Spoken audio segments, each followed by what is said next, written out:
अध्यक्ष महोदय, मैं आपका धन्यवाद देना चाहता हूं कि इस महत्वपूर्ण विषय पे मुझे बोलने का मौका दे रहे हैं। मैं अपने साथी माननीय सदस्य गौरव गोगोई जी के से सहमत हूं। बहुत सारे महत्वपूर्ण उन्होंने बिंदु उठाए और अध्यक्ष महोदय,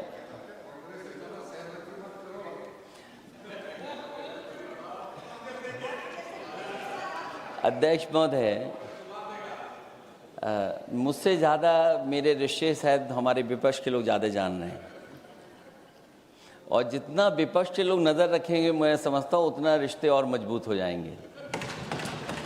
अध्यक्ष महोदय, मैं आंदोलन को बहुत दूर से देख रहा था और उस आंदोलन में जो जीत के बाद नारा लगा,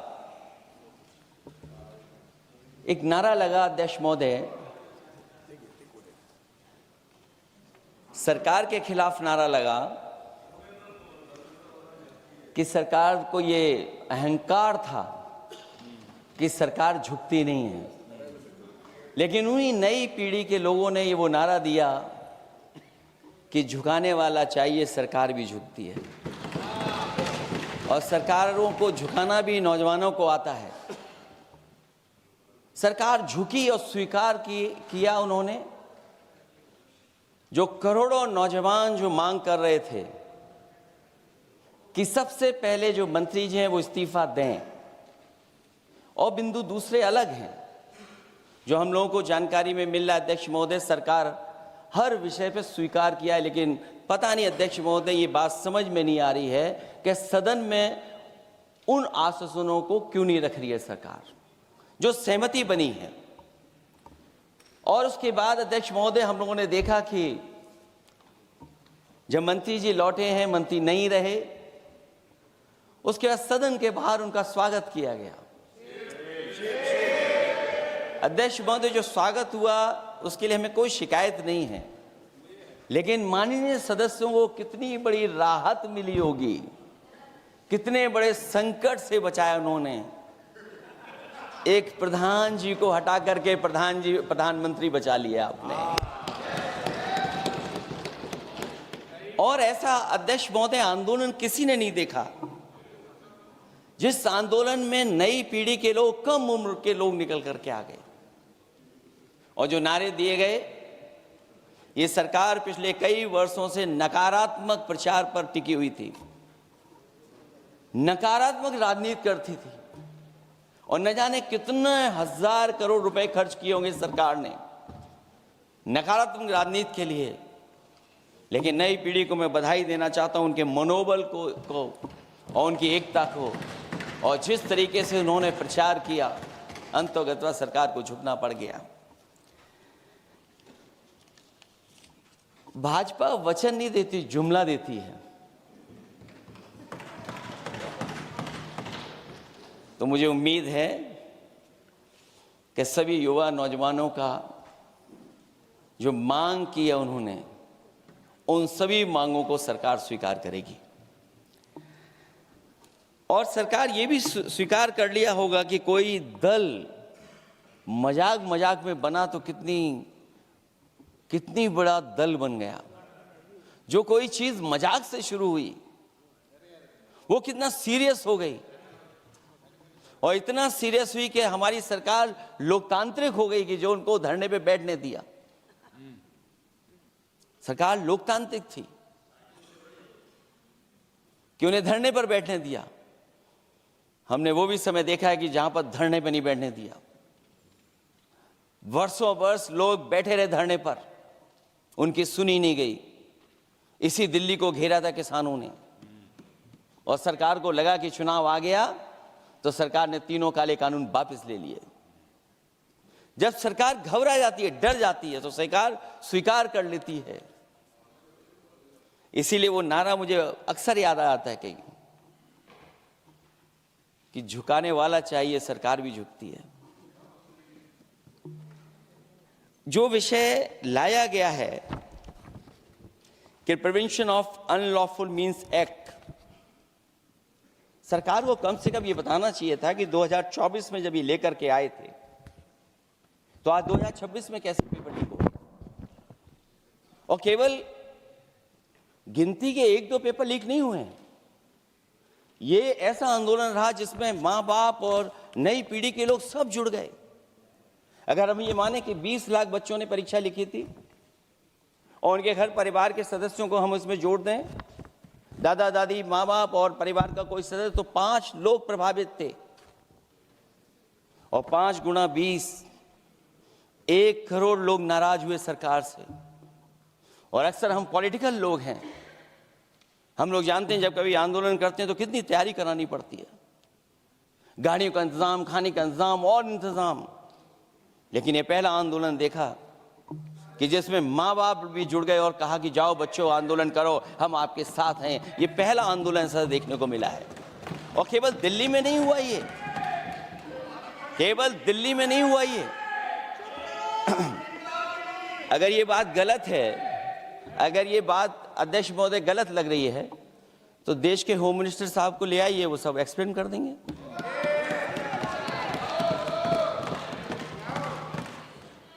पहला आंदोलन जिसमें माँ बाप ने साथ दिया, क्योंकि परीक्षा से कितना दुखी हैं लोग। ये जो परीक्षाएं लीक हुई हैं, कई महीनों पहले ये किताब बना दी थी। और अध्यक्ष महोदय, जो लोग चढ़ावा चोरी नहीं बचा पाए, वो पेपर लीक कैसे बचा पाएंगे? जो भगवान के दरबार से दान गायब हो गया, दान चला गया, वो लोग पेपर लीक बचाएंगे? किस कानून को, जो कानून पहले बनाया उसी कानून का संशोधन करके लेकर आए? किसकी आंखों में आप धूल झोंक रहे हैं? और अगर कानून से बच रहा होता तो भाजपा की 10 साल की सरकार में 20 परीक्षाएं कैसे लीक हो गई? 20 परीक्षाएं लीक हुई अध्यक्ष महोदय, जिसमें कोर्ट तक जाना पड़ा, उसके बाद परीक्षा रद्द हुई है। दरोगा भर्ती का पेपर लीक हो गया, जूनियर इंजीनियरिंग के भर्ती का पेपर लीक हो गया, ग्राम विकास पंचायत अधिकारी का पर्चा लीक हो गया, नलकूप चालक भर्ती का, यूपी टीईटी का परीक्षा लीक हुआ। और एक बार नहीं हुआ, 3 बार पेपर लीक हुआ यूपी टेट का। हाई स्कूल बोर्ड का परीक्षा लीक कर दिया, इंटरमीडिएट की बोर्ड की परीक्षा लीक हुई, इंटरमीडिएट का फिर परीक्षा का लीक हुआ, कई बार हुई। सिपाही भर्ती लीक हुई। आप सोचिए कितनी परीक्षाएं लीक हुई हैं। और नीट परीक्षा कोई पहली बार लीक नहीं हुई, दोबारा लीक हो गई, कानून बनने के बाद लीक हुई। सहायक प्रोफेसर भर्ती लीक है, लेखपाल भर्ती लीक हुई। यूपी जैसे स्टेट, जो सबसे बड़ा स्टेट है, जहां से प्रधानमंत्री चुन करके आते हो, वहां तक पेपर लीक हो जा रहा है। और जो संस्था परीक्षा एग्जामिनेशन करा रही है, वो एनटीए में भी आउटसोर्स कर दिया आपने। हम विपक्ष के लोगों को तो डर ये लगता है अध्यक्ष महोदय, कहीं ऐसा ना हो कि ये पूरी सरकार को आउटसोर्स कर दें। आउटसोर्स सरकार है, जो सबसे विश्वसनीय संस्था है, उसमें आउटसोर्स पे आपने कर्मचारियों को रखा हुआ है। किस बात की जवाबदेही है? यही अकाउंटेबिलिटी है आपकी? कहीं अकाउंटेबिलिटी ये तो नहीं है, आप अकाउंटेबिलिटी को ये कहीं समझ बैठे हों कि अकाउंट को भर दे वो एबिलिटी वाला ही हमें चाहिए? कहीं वो अकाउंटेबिलिटी तो नहीं है? आप बताइए, एनटीए को आउटसोर्स किया हुआ है आपने। जिस संस्था की जिम्मेदारी है महत्वपूर्ण परीक्षा कराने की, उसमें सब आउटसोर्स। और ये सच कहा कि कांग्रेस पार्टी के माननीय सदस्य ने मांग की है कि वो हम लोगों को पता होना चाहिए आखिरकार कौन लोग थे जो आउटसोर्स होकर के बैठ करके परीक्षा में इस तरह की घोटाला कर रहे थे। आखिरकार जवाबदेही क्या है, किसकी थी? और फिर केवल नीट की परीक्षा की बात करें और परीक्षाओं की बात करें, अगर हम अध्यक्ष महोदय, जब से सरकार बनी है तब से सरकार की कोशिश रही है कि शिक्षा, परीक्षा और यूनिवर्सिटी का ताना बाना पूरा ध्वस्त हो जाए, उसको एक रंगी बना दें हम, उसमें अंडरग्राउंड अनरजिस्टर्ड लोग शामिल हो जाएं। ये पिछले जब से भारतीय जनता पार्टी की सरकार आई है तब से हो रहा है। और फिर शुरुआत कहां से होती है? क्योंकि आप नहीं चाहते कि देश के गरीब लोग पढ़ें लिखें आगे बढ़ें। सरकार ने सबसे पहले हमला किया प्राइमरी स्कूल पर, और प्राइमरी स्कूल कितने बंद किए हैं आपने? जहां से बच्चे की शिक्षा की यात्रा शुरू होती है। एक गरीब परिवार का बेटा बच्चे कहां से पढ़ करके निकलते हैं? सबसे पहले प्राथमिक शिक्षा सरकारी स्कूलों से पढ़ करके निकलते हैं। हमारे बहुत सारे माननीय सदस्य होंगे, वो उन्हीं प्राथमिक विद्यालयों से पढ़ करके आज इस सदन तक पहुंचे होंगे।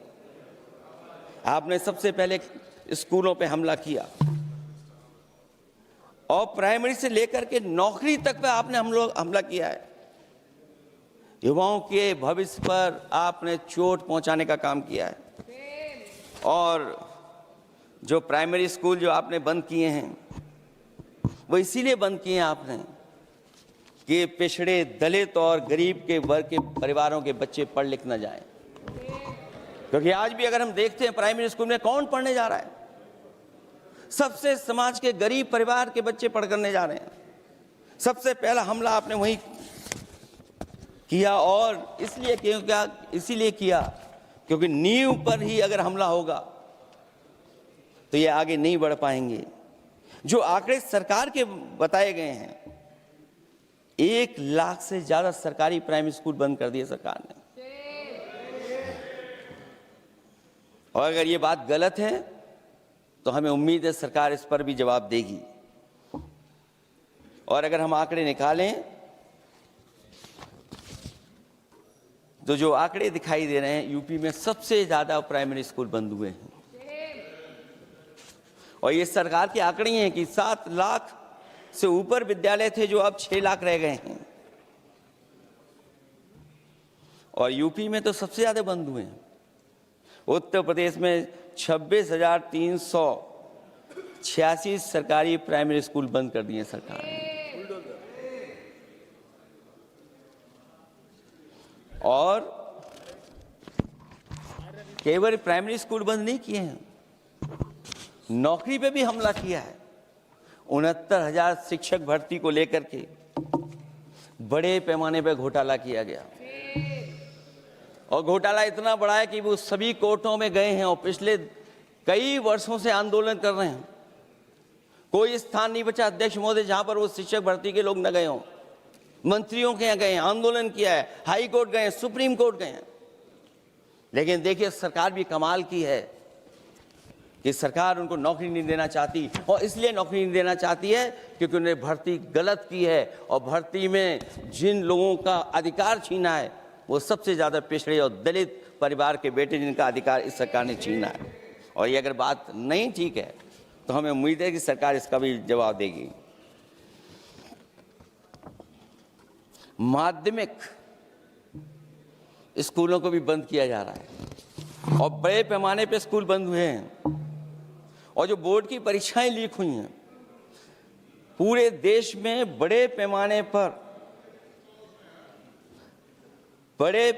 पर बोर्ड परीक्षाओं के पेपर लीक किए गए हैं। अध्यक्ष महोदय, हम जानना चाहते हैं कि आखिरकार 10वीं और 12वीं के पेपर लीक क्यों हो रहे हैं? 10वीं और 12वीं के पेपर लीक क्यों हो रहे हैं? इसके लिए अगर कोई सरकार के पास जवाब हो तो बताएं।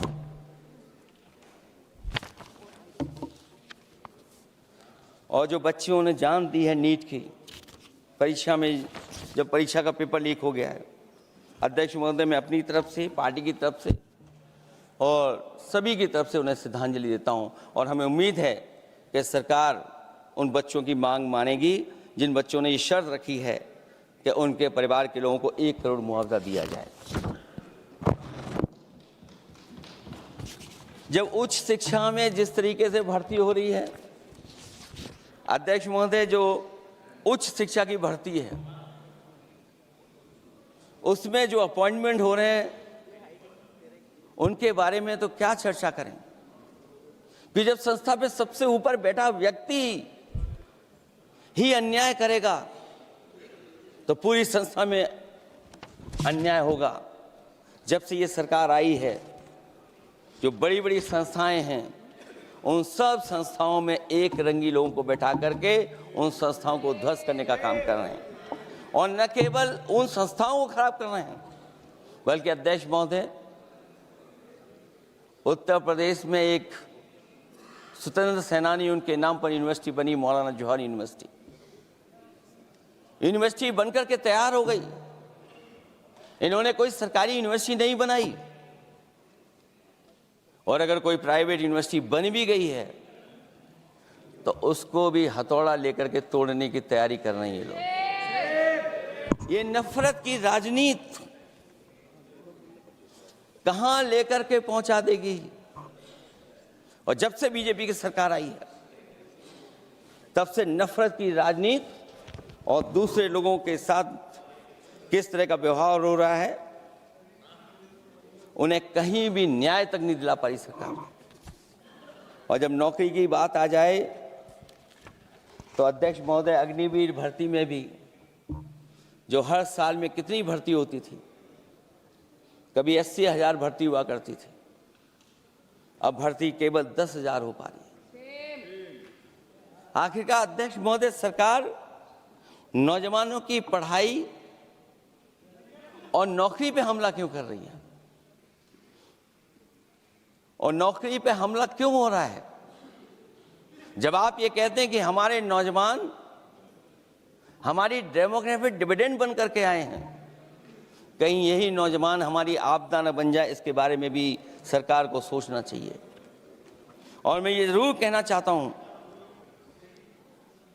कि अध्यक्ष महोदय, अगर शिक्षा अच्छी होगी, परीक्षा सच्ची होगी, तो तरक्की भी पक्की होगी।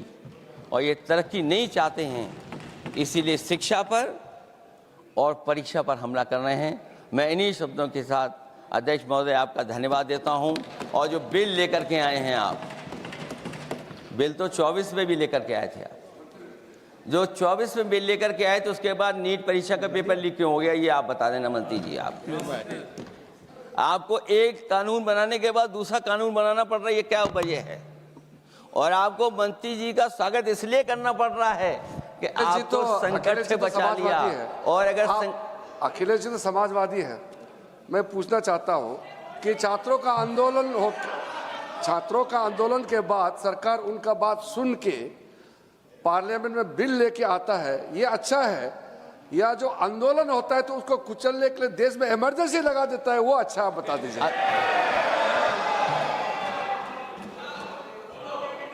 अध्यक्ष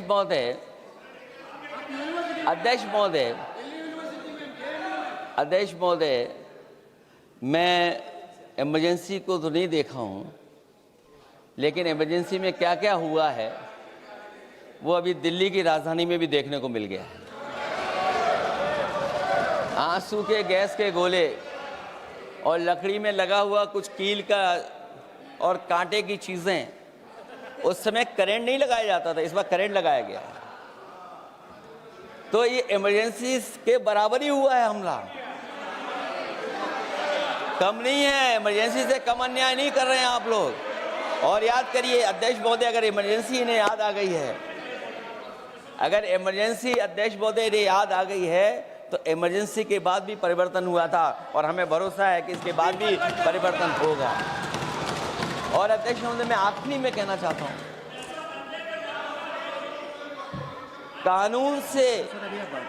कानून से नहीं, नियत साफ होगी तब नीट का परीक्षा साफ होगी। सवाल कानून का नहीं है, आपकी नियत साफ नहीं है। और जिस समय आपकी नियत साफ होगी तो परीक्षा भी साफ हो जाएगी। और हमारे साथी जो कुछ और बातें उठा रहे हैं, आज मौका नहीं है, लेकिन आपको भगवान भी माफ नहीं करेंगे, क्योंकि आप चढ़ावा चोरी में शामिल हुए हैं। और चढ़ावा ही नहीं, जो गुप्त दान था वो भी चोरी हुआ है, गुप्त दान। और ये पाप की श्रेणी में नहीं आता है, महापाप की श्रेणी में आता है। Akhilesh ji bill pay. और अध्यक्ष महोदय, आखिरी में मैं इतना ही कहना चाहता हूं, शिक्षा की रक्षा के लिए जो आंदोलन हुआ है वो हमेशा आंदोलन जीतेंगे। बहुत बहुत धन्यवाद, बहुत बहुत आभार प्रकट करता हूं आपका। Shri Abhishek Banerjee. Thank you, sir. I